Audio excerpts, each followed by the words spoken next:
చేస్తూ ఉన్నప్పుడు ఆ పని చేయడం వల్ల మంచి సాటిస్ఫాక్షన్ నేను పొందానండి, సాటిస్ఫైడ్ అయ్యాను నేను అని చెబుతాం.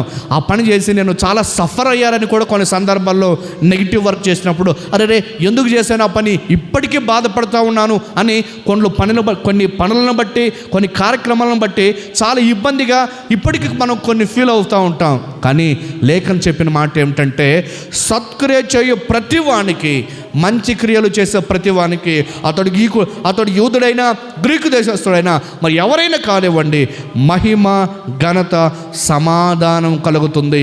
సత్క్రియ సమాధానమును కలిగిస్తూ ఉంది. సత్క్రియ కాని క్రియ ఒక మాటలో చెప్పాలంటే అసమాధానం కలిగిస్తుంది, అసమాధానం కలిగిస్తూ ఉంది అని కూడా నేను గుర్తు చేస్తున్నా.